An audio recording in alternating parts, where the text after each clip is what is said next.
Now, Kim has a question. Do you mix regular layouts and pocket pages in the same album? Yes, I do, and I have, and that's probably how I'm going to solve my project life problem for this year, is to just stick it in. So other than that, those first 2 years when I had dedicated, like project life was my thing and I did it consistently and was successful at actually finishing them, um, those years had their own dedicated Project Life albums.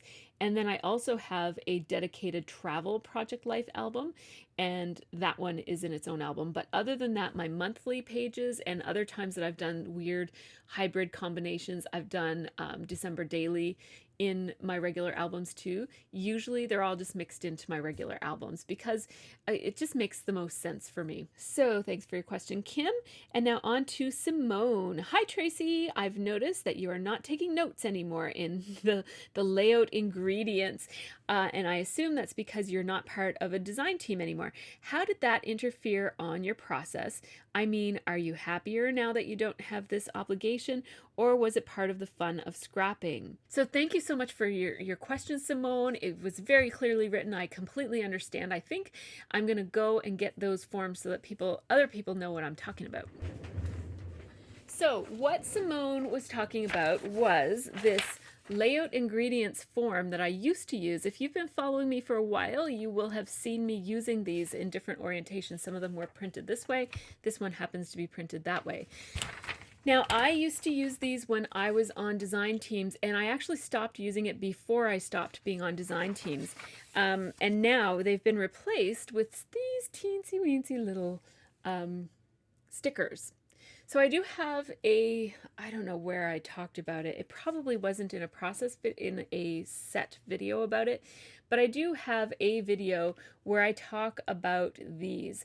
So I print these up on full sheet label pages, and then I just use my Caterpillar crop to cut them all into little tiny stickers like this. And I just peel it off and put it in my agenda. This is where I do all of my creative plannings. This is not my life planner. This is I keep my life in a mess everywhere, like half on my phone and half in my head. But this is my YouTube and scrapbooking planner. And so let's see. So for example, back in November, this is what my November looked like, and I just stick the stickers right here, and then I can keep track of all the tasks that I have to do for my videos. So that just helps keep everything straight, because there's so many tasks that have to be done for every single video, and I try to make as many videos as I can for you guys, so that just helps me to keep track of all the things that I need to do. The question about the ingredients, so I keep this little notebook beside me when I am scrapbooking. This is where I write down all the ingredients. It's just a little book. I made it at Crop and Create. It's a Stampin' Up! Book, and I just got these little things as part of the make and takes at a Crop and Create event. And so I just put information about videos or ingredients in that so that I know what to say when I'm narrating. So I do still keep track of my ingredients, and it's more for narrating than it was for being on a design team. Although if you're on a design team, it is important that you are able to tell your viewers and your blog readers what supplies you're using. So it is good whether you're on design teams or not. So I think that the second part of your question, or I guess the underlying question under your question, was about does not being on a design team change your scrapbooking? And I guess I would have to say yes and no. So I've been on a couple of design teams over the years, and luckily I learned early on, and I think I learned just by listening to other people. It wasn't something that I learned because I'm smart or anything. I think it was just listening to what other people thought about design teams, and just knowing that this is never going to be my full-time gig. I have to do my day job. So I learned early on that I need to keep scrapbooking fun. It has to be, no matter what. I mean, it's nice that I can make money and support my hobby through YouTube, but it's something that has to be fun for me, because if I don't enjoy this process, then the then when I'm done, I have to go to work and deal with the stress of my job and stuff. And I like having a hobby that I can come home to that's fun and easy and entertaining and engaging. And so, and I think that being on a design team, it was really important for me to be on a design team that liked me for who I am creatively. And so I didn't ever want to feel any pressure to create more often than I am used to creating, or to create in a different style than what comes naturally to me, because I don't think I would be good at it. And I think that that would make the design team job much more of a job, and I don't want that for my creative life.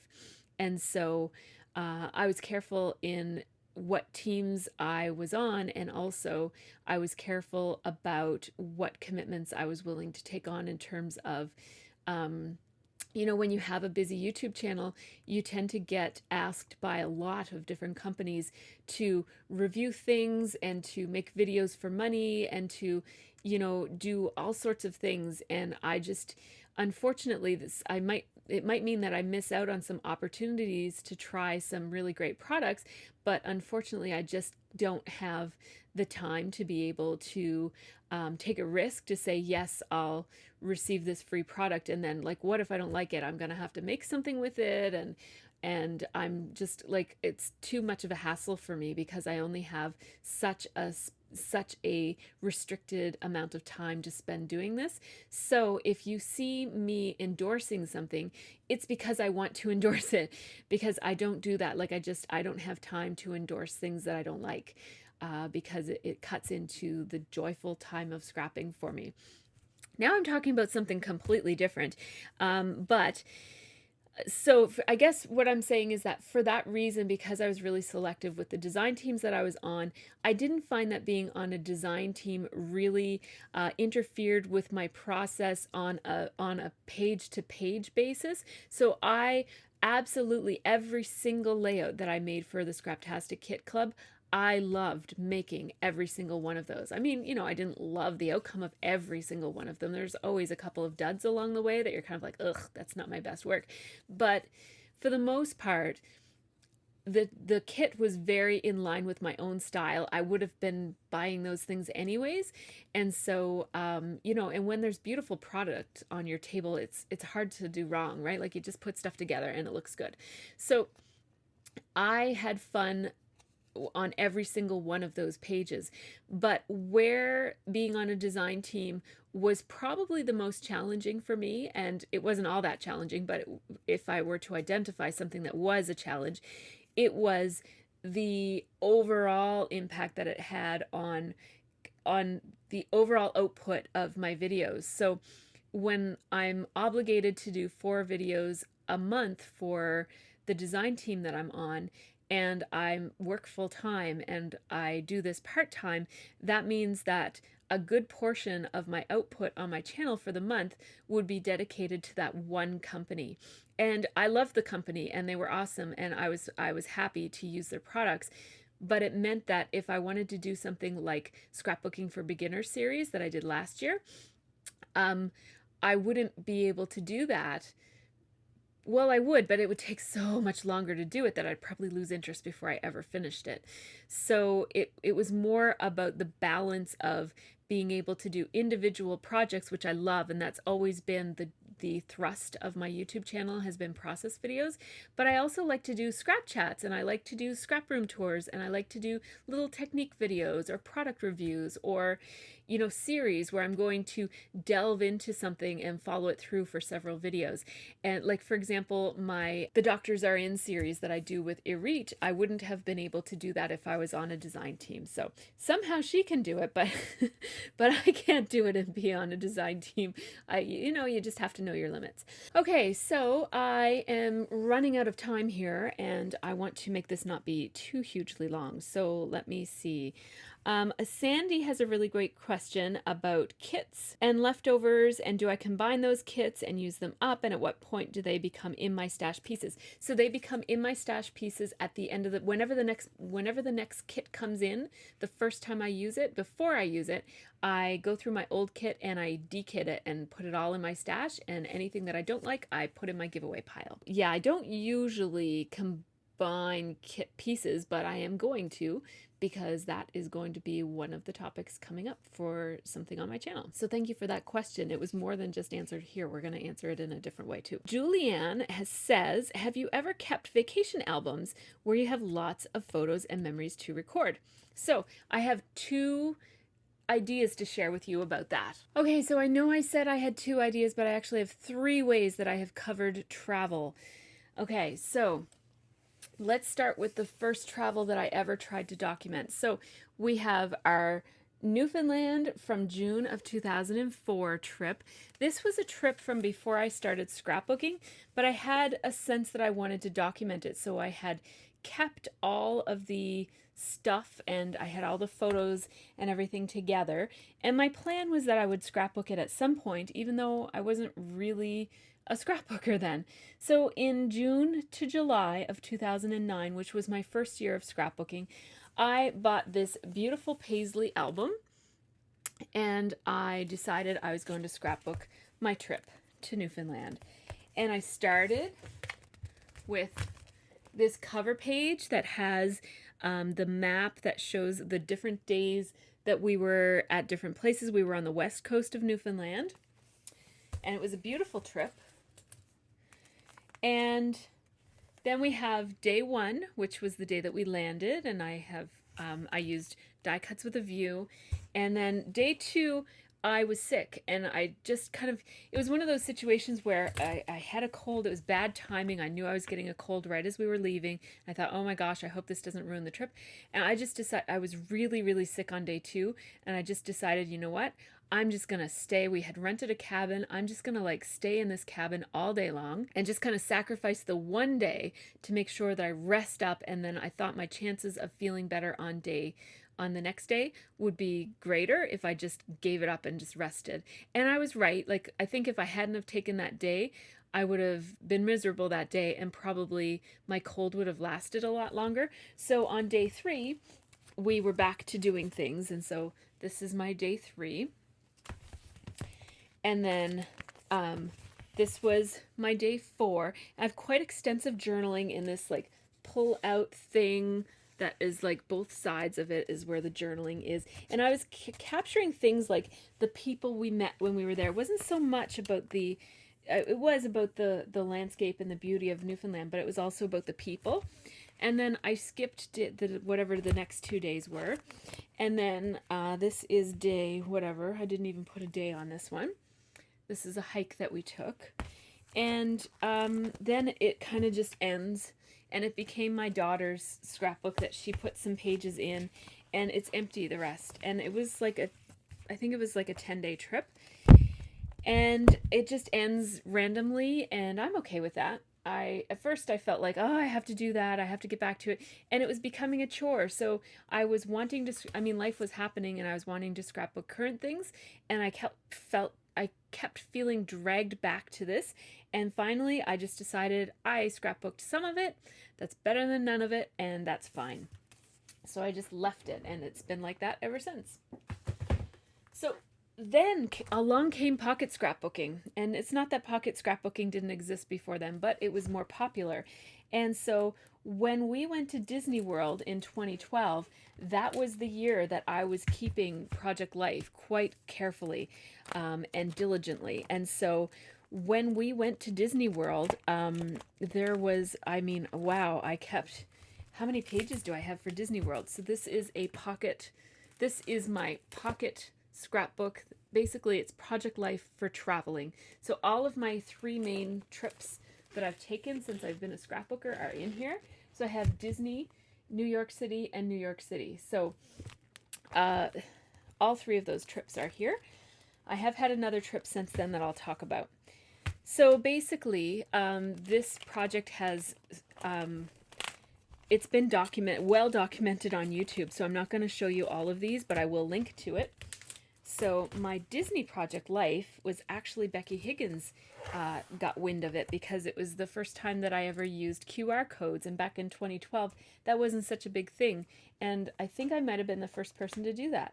So Becky Higgins found out about it, and her design team contacted me, and they like put it on their Facebook page or something in New York. So I will leave the links to these pages in the information section below, but like all of this to the first tab there is all Disney. Like there's many pages. 1, 2, 3, 4, 5, 6, 7 with inserts. This is all a 1-week trip to Disney. There's about 12 or 13 or 14 pages here.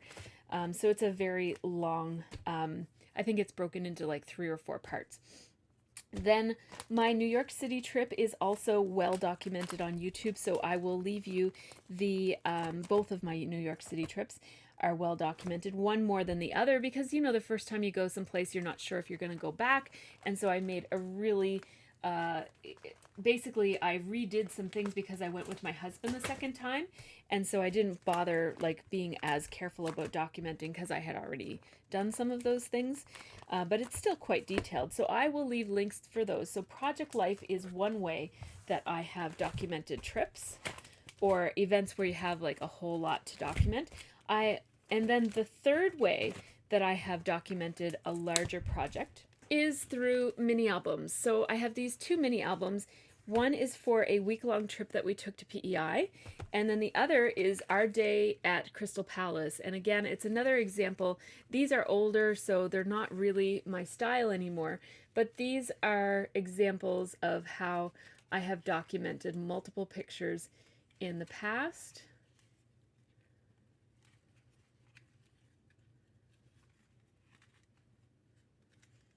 I'll look and see if I have this on a video. I don't think I have a process video for it, but I'm pretty sure that I have a share video for it. So I'll try to find it and put it in the information section. And then this PEI one is a squash book, which I was thinking about doing a squash book for my trip to Toronto. And squash books are really cool. They fold up really little like this, and they open up like this. And they're really awesome. And they close back up quite nicely if you fold them over and over and over again. So I do have a video about this. So it shows how you make a squash book and also shows the project in quite a bit of detail, I think. So you can check that out. So mini albums are another really fun way to capture lots of memories in a single project. So now Maggie wants to know, can you tell about your sewing machine? I want to stitch on layouts and I'm nervous. I have a Pixie machine, but I had a Pixie machine, but it was awful. And then a few other people chimed in to say that they were looking for sewing machines too and not sure how to use it, not even sure about loading the thread. Would love more info too. The last time I tried it, the holes from the needles were so big it looked awful. What thread do you use and where do you get it? And how do you set your tension? I use my sewing machine all the time. So I have 2 sewing machines. I have my big one that I bought after I established myself as a scrapbooker. But when I first started, I bought the Kenmore equivalent to the Janome Sew Mini. It retails for close to $100, maybe just slightly over $100. And it's a really nice lightweight one. I used to keep it in one of my cubes here, and I would just grab it. It was like a one-handed jobby, so you could just put it up here and go and sew, and it was really great. However, I have had some trouble with it. That sewing machine has really wonderful reviews. Of all of the small machines that I reviewed at the time when I bought it, it was the best, and I just bought the Kenmore version of the exact same machine. Now, it has broken since, well, I can't really say that it's broken. I haven't taken good care of it. So if you haven't bought a sewing machine yet, I still think that the Janome Sew Mini is a good one. It has really wonderful reviews, and my problem is that I'm really lazy and disorganized about taking things out to get them serviced, and so I never did get it serviced, and I think that it's not really like broken. I think it just wasn't maintained, and now it's not working for me anymore. My big large sewing machine is a, what brand is it? Oh, it's also a Kenmore. And I don't do anything special with it. I use a regular needle, regular thread, just the stuff that I buy at the sewing store. And you do have to replace your needle a little bit more often. So I'm not sure what the deal is with the holes being too big. It could be, I'm guessing maybe you were using too thick of a needle. I just use a standard needle. And then when I'm using metallic thread, I use a metallic thread needle because it won't break the thread as often. I use whatever the tension is set at for fabric. I use it for paper, and then I have a like the book that the sewing machine came with. It tells you what to do. Like if you're sewing and it's not the tension isn't perfect because you're seeing the little loops from the back side on the front side, then you have to move the tension one way. And if it's the opposite problem where the little loops are coming through on the other side, then you adjust the tension the other way. And I always have to look it up because I can never remember what way to move the tension. But just if I notice that it's sewing that way, I just look it up and change it based on what the problem is that I'm having. So it sounds like I'm not going to be too much help for your problems with sewing, but I wonder if maybe you were using like an oversized needle and then a regular thread or super thin thread, because my my holes are about the same size as the thread that I'm using, so I don't really see my holes. So like here's an example.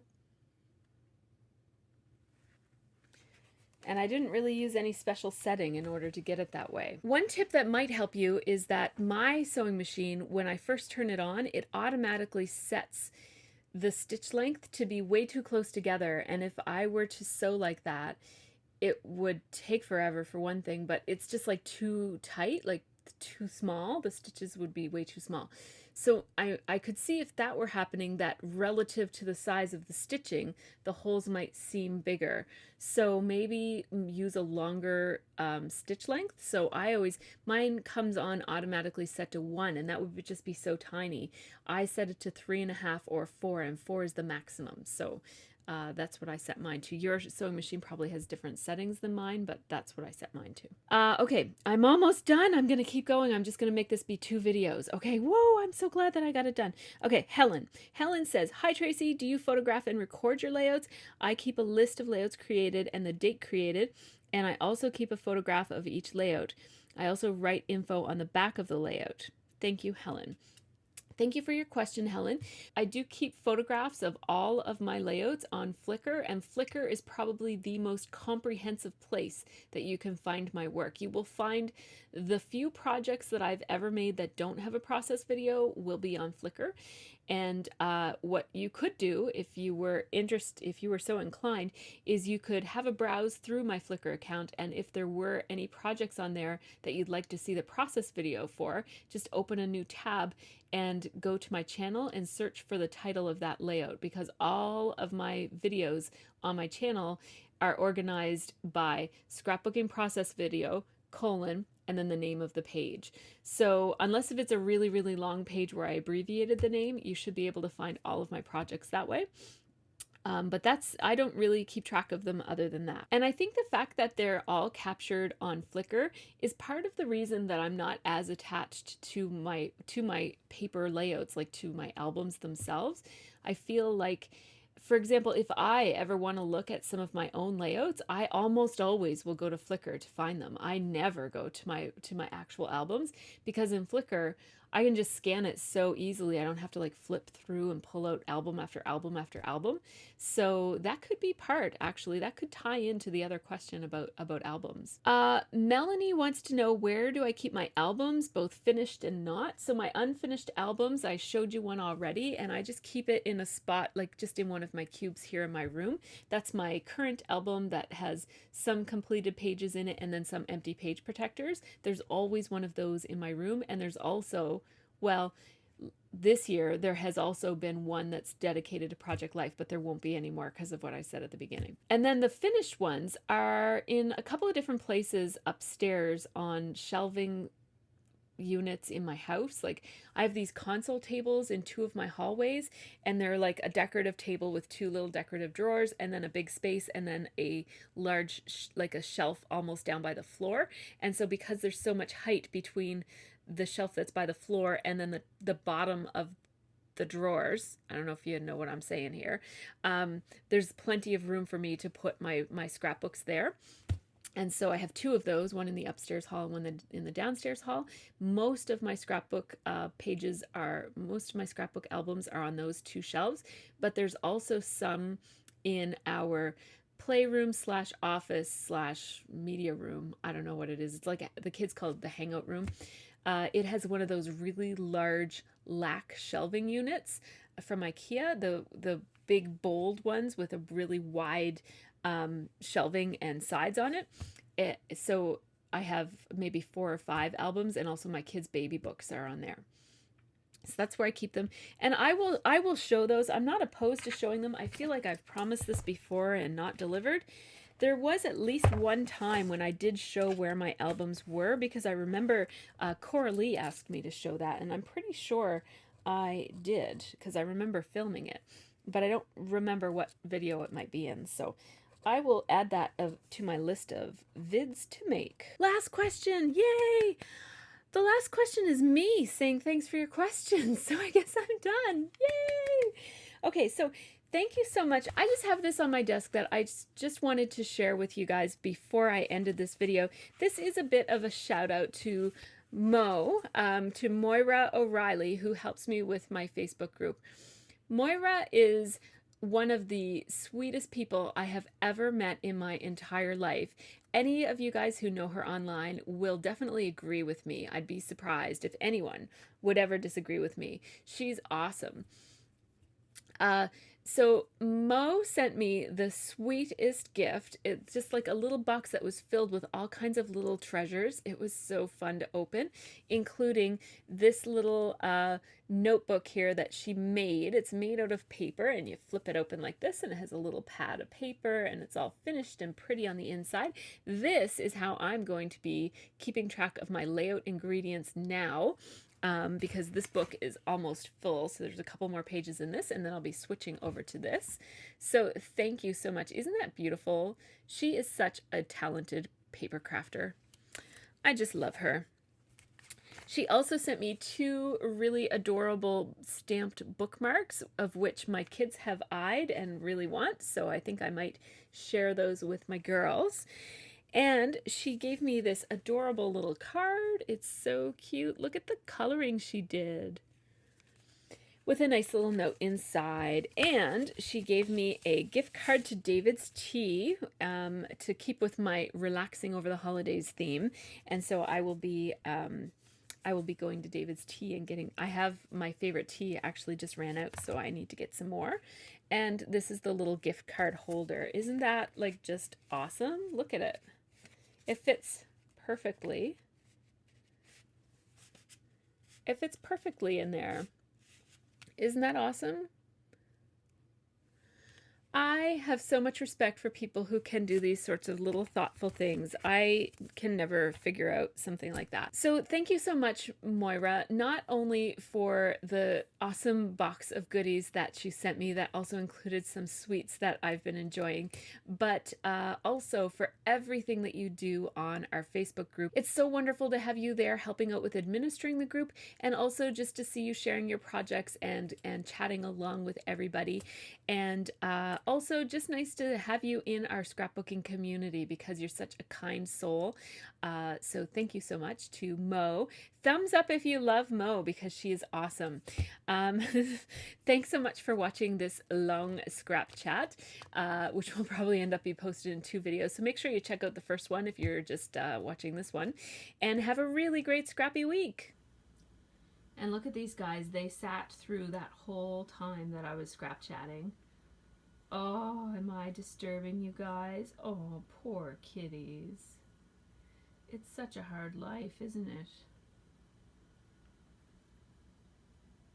This is Nixie. You guys never see her. Oh, no, you see her sometimes.